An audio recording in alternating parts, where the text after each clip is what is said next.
Oh, hello, my fellow American. I didn't see you. And as you can see, I was admiring my lamp here. Just like that, I was mesmerized by the light bulb, just like how we are engrossed in media all the time. This book, Amusing Ourselves to Death, covers that rather brilliantly. It touches upon things like media and how absorbed we are by looking at screens. Screens. What do we look at on screens? What is information and why is it important?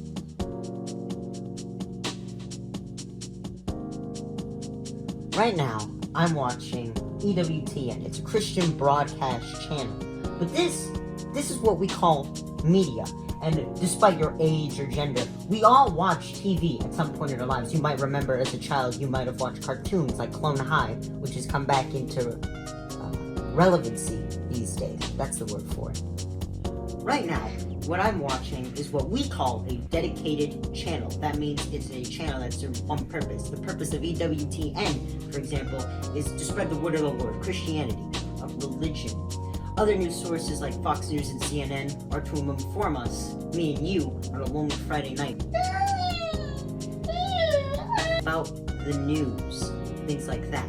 But is what we see on TV really true, or is it up to us to believe that? Where's my book?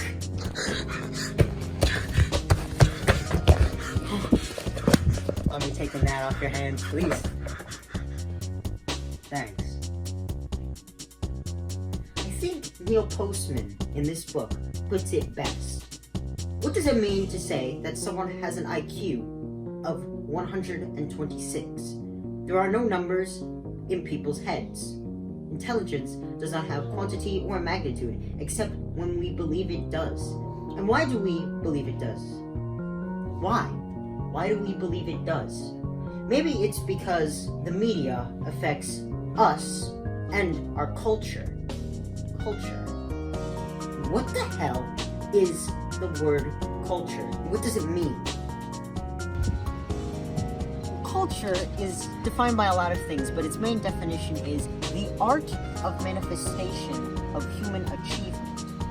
But it's a lot more than just our achievement. Simply by coexisting, you and I, we create a culture almost, or we add on to culture. So if human interaction is involved with contributing to culture, is media too a part of our culture?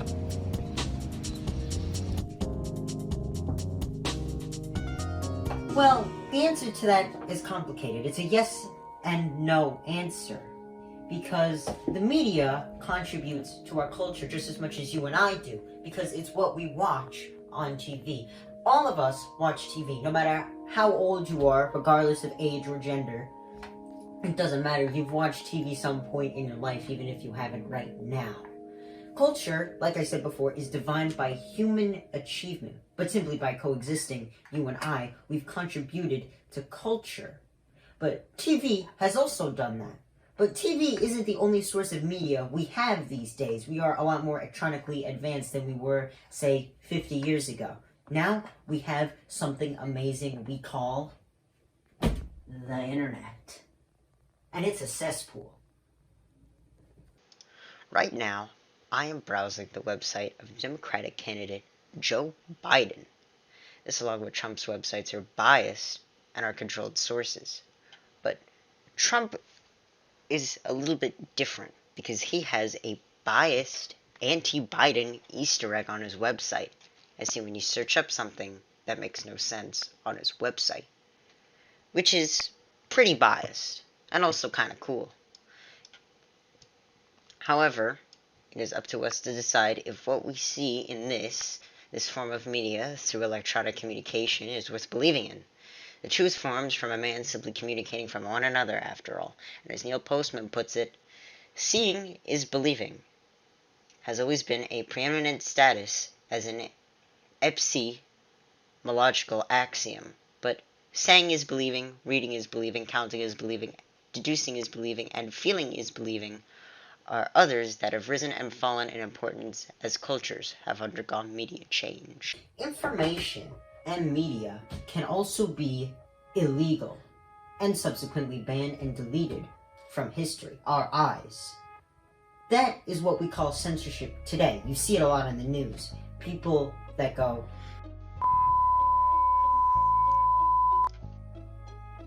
that right there would not slide on the news today. But that isn't the only form of censorship that exists. There are also theories that we are being manipulated, that there is a veil over our eyes. But are they true?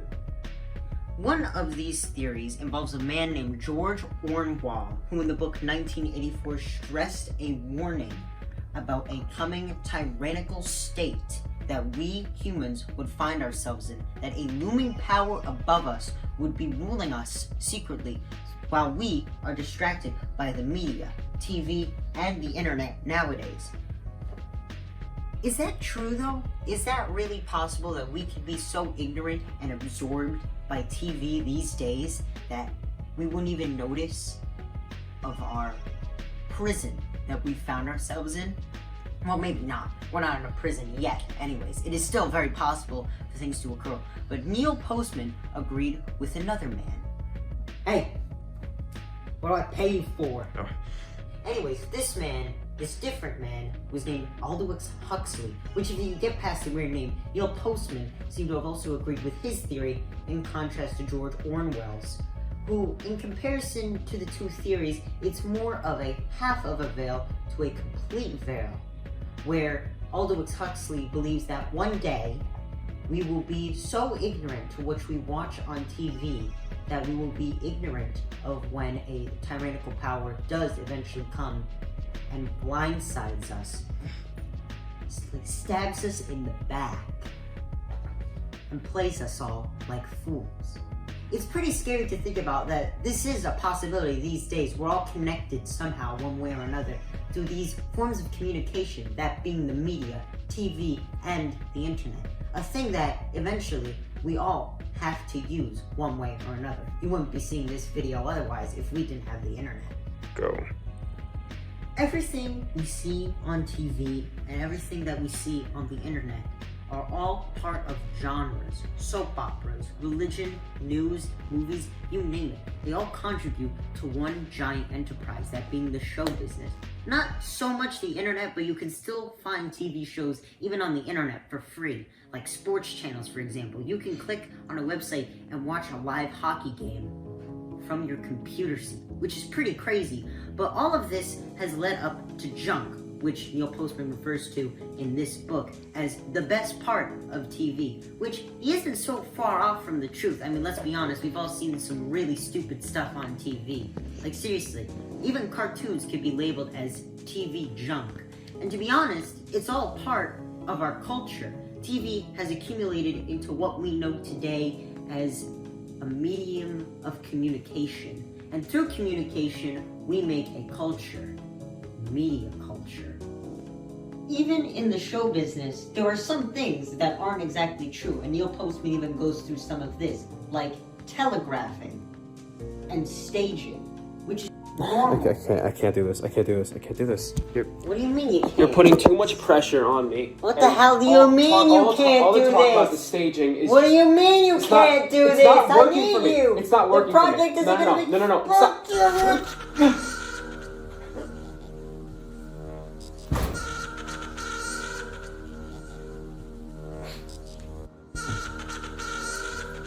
That was an example of telegraphing and staging. A thing that happens a lot in TV, especially shows and soap operas. He's fine. I didn't actually stab him. No. This is a dull sword. Shut up!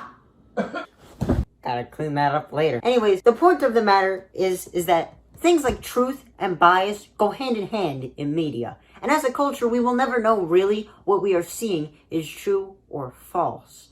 Like those cat videos you probably watch on a Tuesday night. And that is pretty cool. I think you should give this a read. Just from my opinion, it is my truth that you should read this book. Just like how on the internet and on the media, these have all connected us. And with that, thanks for watching.